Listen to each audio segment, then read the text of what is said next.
அன்பும் பண்பும் பாசமும் நேசமும் நிறைந்த நட்புகளுக்கும் உறவுகளுக்கும் என் இனிய காலை வணக்கம்.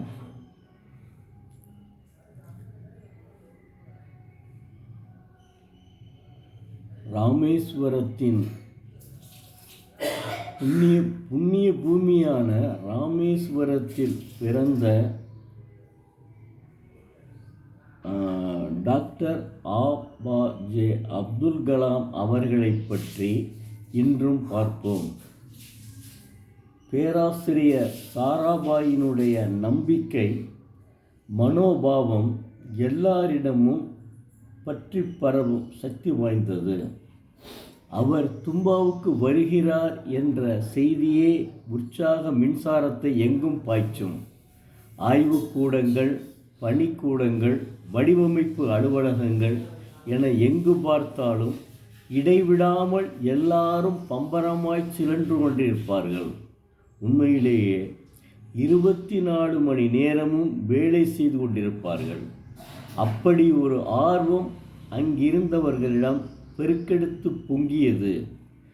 எதையாவது ஒரு புதிய விஷயத்தை இதுவரை நமது நாட்டில் சாத்தியப்படாமல் இருக்கும் ஏதாவது ஒன்றை, அது ஒரு புதிய வடிவமைப்போ புதுவித கட்டமைப்போ அல்லது நடைமுறை விதிகளுக்கு புறம்பான ஒரு நிர்வாக ஒழுங்குமுறை நடவடிக்கோ எதுவாக இருப்பினும் அந்த புதுமையை பேராசிரியர் சாராபாயிடம் நிகழ்த்தி காட்டுவதற்கு துடித்து கொண்டிருந்தார்கள்.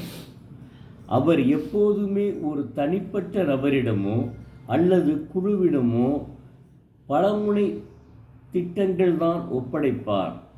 ஆரம்பத்தில் அவற்றில் சில ஒன்றுக்கு ஒன்று முற்றிலும் முரண்பட்டது போல தோன்றினாலும் போக போக பார்த்தால் ஒன்றோடு ஒன்று நெருக்கமான தொடர்பு கொண்டிருப்பது போல தெரியும். செயற்கைக்கோள் ஏவுகணம் பற்றி பேராசிரியர் சாராபாய் அவர்களுடன் பேசிக்கொண்டிருக்கும் போது இராணுவ விமானங்களுக்கான ராக்கெட் உந்துதலால் உடனடியாக மேலே கிளம்பக்கூடிய ராட்டோ செயல்பாடு பற்றிய ஆய்வையும் மேற்கொள்ளும்படி அவரிடம் சொன்னாராம். இந்த இரண்டு விஷயங்களுக்கும் எந்த சம்பந்தமும் இல்லை என்பது எல்லாருக்கும் தெரிந்த விஷயம்தான். ஆனாலும் அவர் தொலைநோக்கு சிந்தனை கொண்ட அந்த மகத்தான மனிதரின் மனதிலோ ஒரு திட்டம் உருவெடுத்திருக்கும்.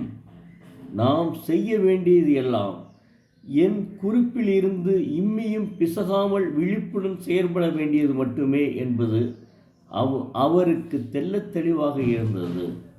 புது புது அணுகுமுறைகளை கையாண்டு பார்ப்பதில் பேராசிரியர் சாராபாய்க்கு எப்போதுமே அலாதியான ஆர்வம். இளைஞர்களிடம் புதுமை தேடல் சிறகடிக்க வேண்டும் என்பதில் அவருக்கு கொள்ளை ஆசை. ஒரு வேலையை கச்சிதமாக முடித்துவிட்டால் அதன் சிறப்பில் பூரிப்படையவும் அவருக்கு தெரியும்.